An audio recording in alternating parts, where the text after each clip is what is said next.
Hello, it's me, Recky. Welcome back for another Fat Electrician reaction. We're gonna take a look at the most gangster naval brawl ever. Naval brawl.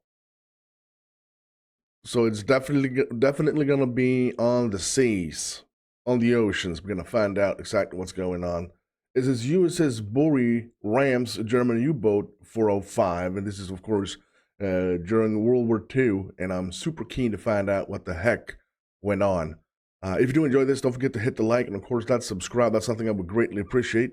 If you want to check out the Fat Electrician all by yourself, you find the link for the video we're going to watch, and, of course, for the channel. It will be located right down there in the description. Go there and give him the support that he so much deserves. Now, I think it's high time that we actually take a look at this and to find out what the heck's going on. This is easily the most Pirates of the Caribbean-esque naval battle of World War II. Okay. All right. Today we're talking about the USS Borie, a Clemson-class destroyer, and its extremely young captain, Charles Hutchins, and in particular that time that they decided it was a good idea to ram into a German U-boat at 2 a.m. in pitch black in the Atlantic Ocean during a storm, and proceeded to get into what amounts to a naval cage fight. But first, a word from our sponsor. This video is brought to you by World of Warships, the first and probably only video game that I'm ever going to be a character in. Action stations!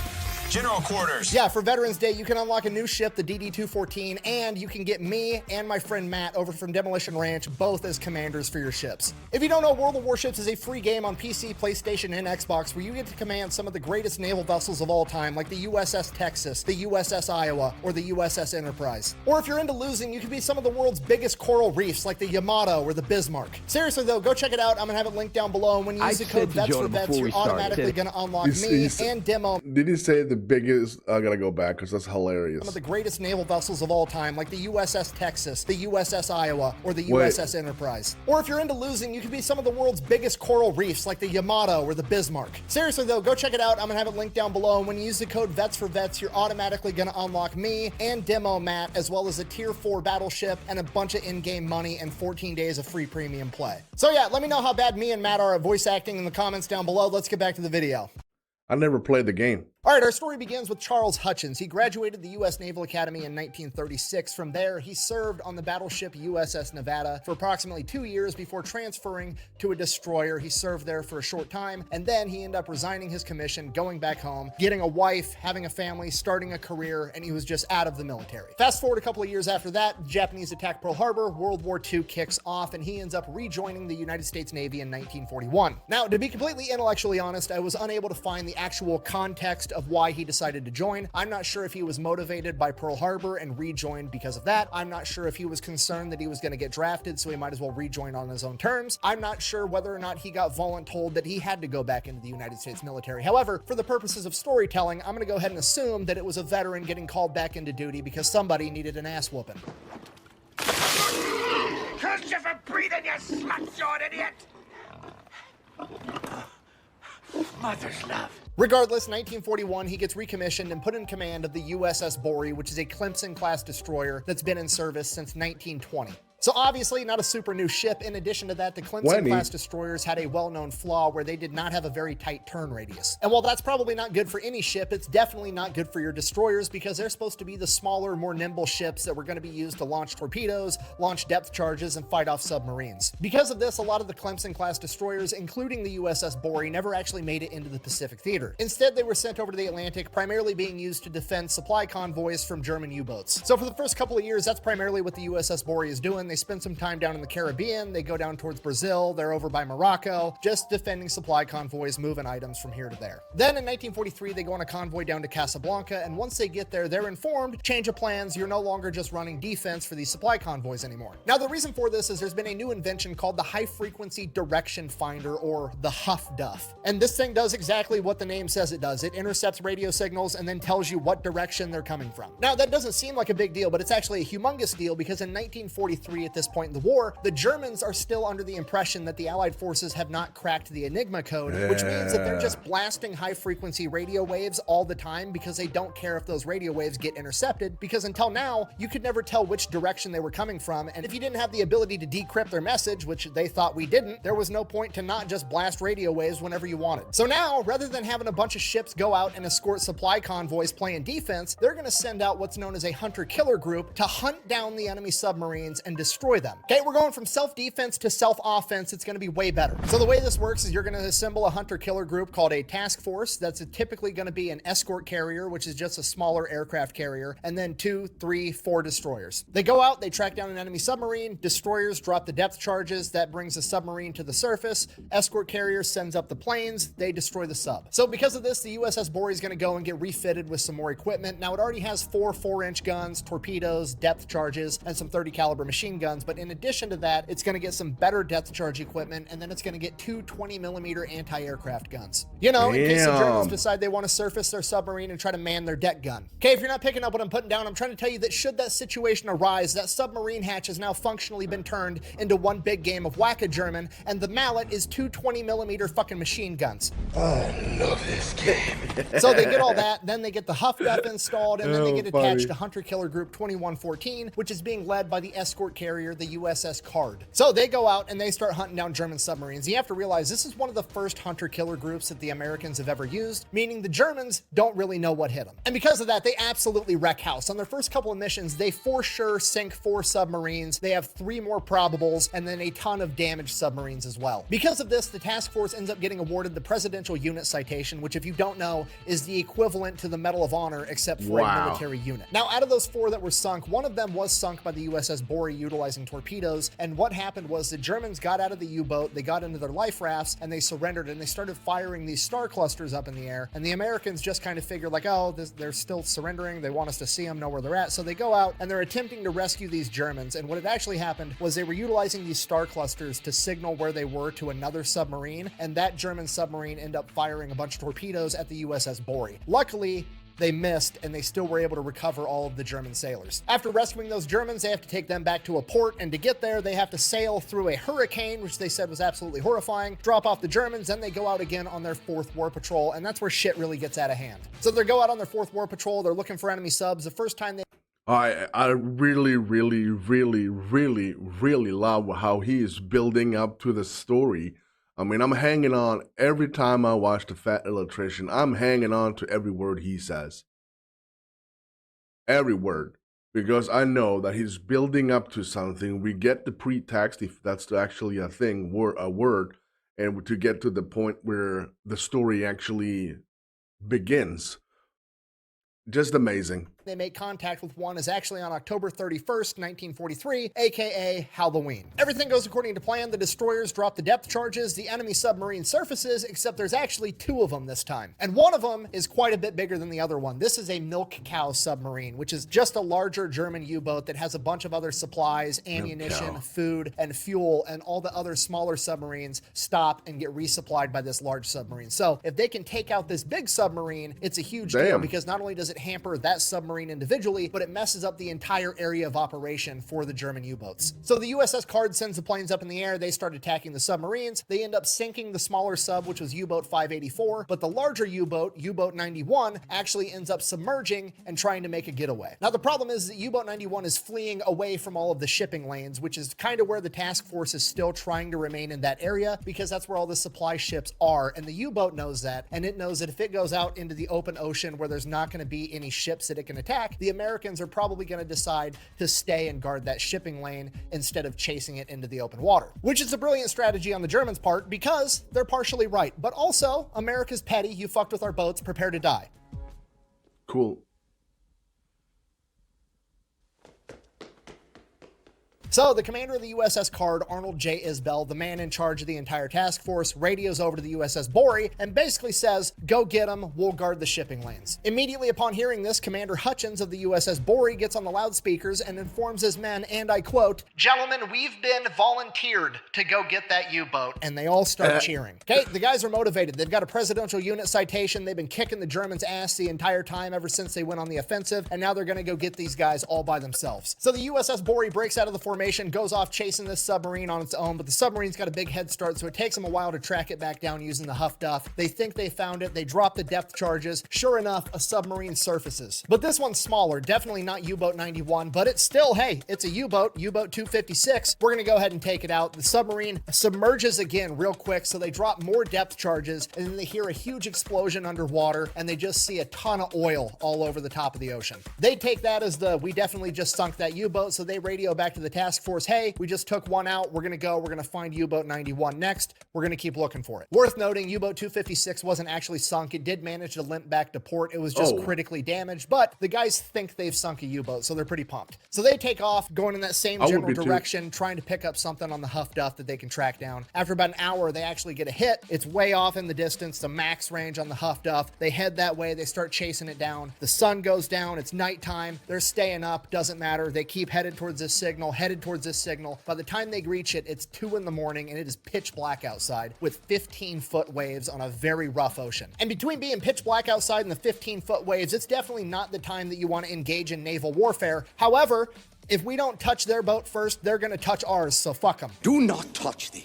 This is a no touching this. So they get to where they think they're right on top of this sub, and they go to dump some depth charges, but the equipment malfunctions, and it dumps every depth charge they have loaded. The men on board said that the explosion was so large that it lifted the entire stern out of the water. Okay, just so we're all on the same page, this is a 1,300-ton warship, okay? That's like 2.4 million pounds, and part of it just got lifted out of the water by this big-ass fucking explosion. So obviously, considering the destroyer damn near took flight, the submarine is damaged, and they had to surface, and they're like 400 yards away from the Borie. Remember, it's 2 a.m. and there's 15-foot waves, so it takes them a minute to actually spot the sub with the spotlight, and by the time they see it, the Germans are already on top of the sub manning all the guns, so the Borie opens fire with the 4-inch guns and begins hitting the submarine. The submarine returns fire, and after a couple seconds of exchanging, all the Germans on top of the sub are dead, and they've disabled the main gun. From here, the Borie starts closing in on it, and the German commander realizes he doesn't have any other option but to try to do a U-turn because he knows that subs turn significantly sharper than American destroyers and turn around and be able to get behind the destroyer to hit it with torpedoes to be able to kill off the USS Borie. And Commander Hutchins realizes the exact same thing, which means there's only one thing to do. As the U-boat is turning at a sharper angle, the USS Borie is going to have to intercept it, ram it, and cut it in half. So Commander Hutchins gives the order over the loudspeakers. They pick up as much speed as possible to ram this submarine as they continue firing on it as they close in closer and closer on a collision course with this sub. The USS Borie ends up colliding with this submarine, U-boat 405, at a 30-degree angle, but because of the 15-foot waves, when they collided, the USS Borie was higher than the submarine was, and it didn't cut through it, it landed on top of it. So the USS Borie is essentially high-centered on U-boat 405, and U-boat 405 is so critically damaged that it can't submerge anymore, so they are essentially stuck on top of one another in the pitch black of night at 2 a.m. with nothing but spotlights riding out 15-foot waves together. I beg your pardon, madam, but get off! Which is horrible for the USS Borie because now none of the guns on the deck can aim low enough to actually hit the sub because it's literally underneath the boat. And while U-boat 405's main gun has been disabled, which is good news for the Americans, it still has 6 anti-aircraft flak cannons on top, which are going to do some damage at point-blank range. So at this point, all the sailors on the USS Borie are like, fuck, we need guns. Some of them go to get guns. They got shotguns and Thompsons on board. In the meantime, the rest of the sailors just start throwing everything not bolted down at the Germans as they're trying to come out of this submarine to man the guns. And what happens next is going to come directly from the declassified after action report, and I quote, "One man was killed by a knife thrown from Borie's deck and which buried itself in the man's stomach. Another was knocked overboard by an empty 4-inch shell casing thrown by the gun captain of gun number 2, which he could not bear." Okay, I'm gonna go out on a limb here. Shell casing kill, probably pretty rare. Getting a knife kill on a dude inside of a fucking submarine, probably the only time it's ever happened in human history. I saw that. Brick killed a guy. Did you throw a trident? Yeah. For a couple of minutes, it just turns into a complete shit show. The Germans are shooting at the Americans with flare guns while the Americans are throwing random shit at the Germans, trying to make sure they don't make it to the flak cannons. But then the other Americans finally show back up with the shotguns and the Tommy guns, at which point the Americans are just farming the Germans for XP. I mean, they've got one spawn point with one hole they have to crawl through. They've got no shot. We're spawn killers! Regardless, the Germans still continue to try to make their way over to the flat cannons, but get mowed down almost every time. A couple of them actually do make it to the flat cannons and open fire, but they don't last very long. And while that's going on, you've got a bunch of dudes with crowbars trying to pry the ship off of U-boat 405 so they can break free. And those guys aren't aware of it at the time, but below deck, the USS Borie is critically damaged and taking on water, and the damage control crew down below is in full swing, doing everything they can to keep the pumps running, to keep water out of the ship, and to keep the engines going so they can reverse away from U-boat 405. And while all of this insanity is going on, Commander Hutchins still has the wherewithal and the knowledge and the understanding of the men that fight wars to get over the loudspeakers and yell, "Do not board the enemy vessel," which was 1,000% gonna happen if he didn't tell him not to. After 10 long, crazy minutes of what amounts to a pirate fight, they finally managed to break free from U-boat 405, and by this time, the damage control guys down below deck are literally up to their elbows in water, and the pumps are not keeping up. So at this point, the USS Borie, critically damaged, taken on water, can only move at a reduced speed. Same thing with U-boat 405, critically damaged, only able to move at a reduced speed, and it's missing half or more of its crew. And at this point, you're thinking like, okay, maybe both of them should just call it a day. But no, the second U-boat 405 breaks free, they immediately start maneuvering to get around and get that angle they need to fire torpedoes at the USS Borie. What a stupid son of a bitch.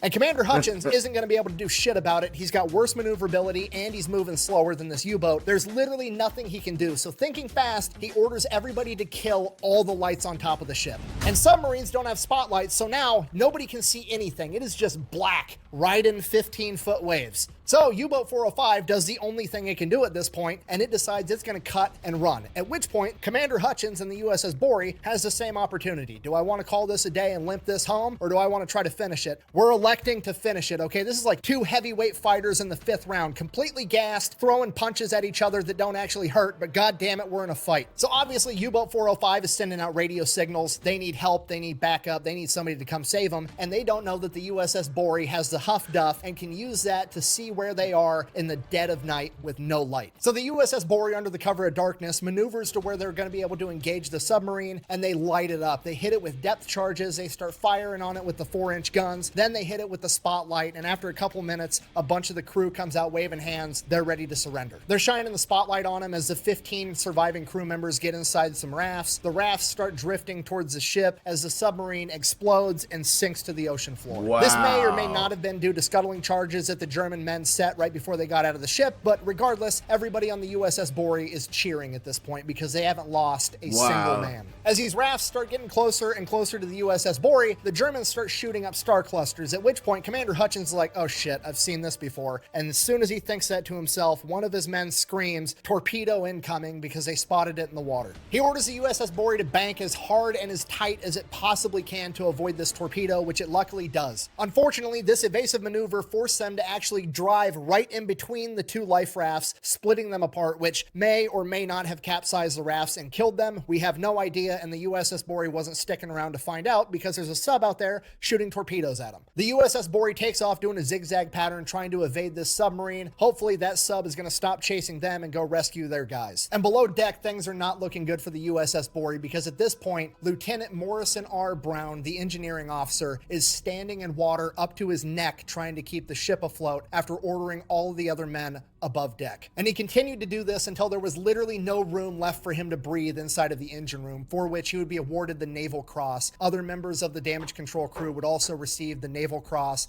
and Silver Stars. At this point, the USS Borie is somehow still managing to barely limp along moving forward, but they've lost all auxiliary power, the pumps below aren't keeping up, and this ship is absolutely going down. Commander Hutchins, just trying to buy time, orders all of his men to start throwing over any extra weight they can find. By this point, it's daylight, which is honestly worse because that means that the enemy submarines are going to be able to see him. In addition to that, the generator for the emergency radio and the homing beacon isn't working, so they're not going to be able to radio for help. So the communications officer does the most MacGyver shit I've ever heard of in my life and manages to get the emergency radio generator running with the alcohol-based fuel from a torpedo, aka torpedo juice, and Zippo lighter fluid. Shortly after that time, they're able to send the radio message out to the task force. The USS Card sends up planes to go find them. Once the planes actually spot them, okay, that's good. Now they just have to keep the boat floating long enough for the task force to make it to them. So that's what they do. They do everything to keep the ship afloat while they wait, and they wait, and they wait, and hours go by, and it's noon, it's 1, it's 2, it's 3, it's 4 o'clock in the afternoon, and the sun's starting to go down, and finally Commander Hutchins has to make the call, because if he has to abandon ship in the middle of the night, it's going to be a catastrophe, because they don't have any power for lights anymore, and nobody's going to be able to see shit. So he has to decide if he thinks this boat can stay up afloat all night long,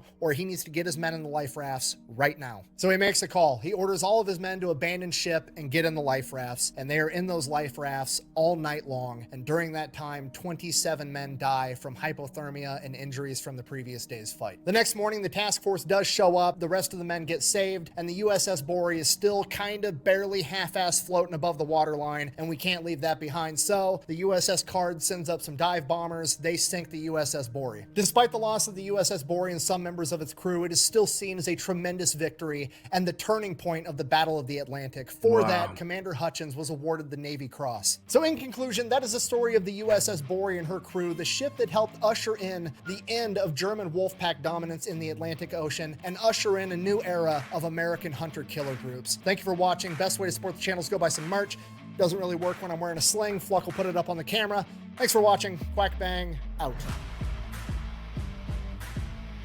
I know a million of you have already asked in the comments section already by this point in the video. I tore my pec doing jujitsu and had to have it repaired. So they basically like drill a hole through my bone and then grab my pec tendon, pull it through my bone and put a pin through it. And then my bone has to re-heal around my pec. So I'll be in this sling for like the next 6 weeks. It'll be a good time. Thanks for watching. See you guys later.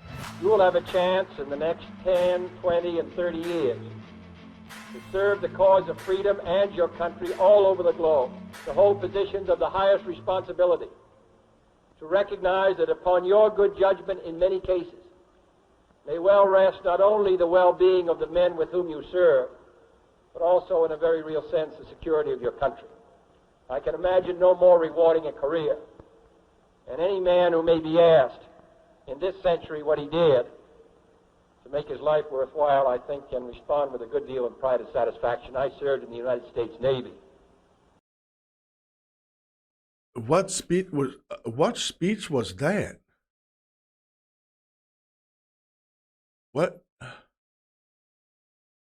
What speech was that? I mean, I think I've been through a ton of speeches, but I didn't recognize that.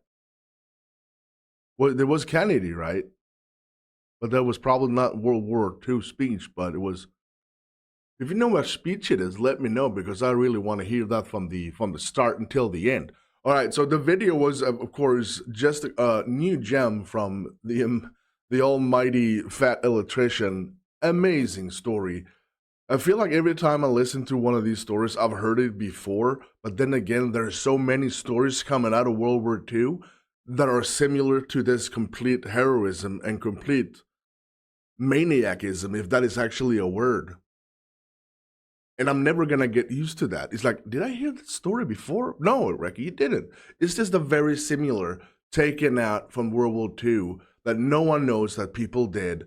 The best generation ever. And I am super proud that I have the knowledge that I have about the best generation ever. The ones who fought in World War II.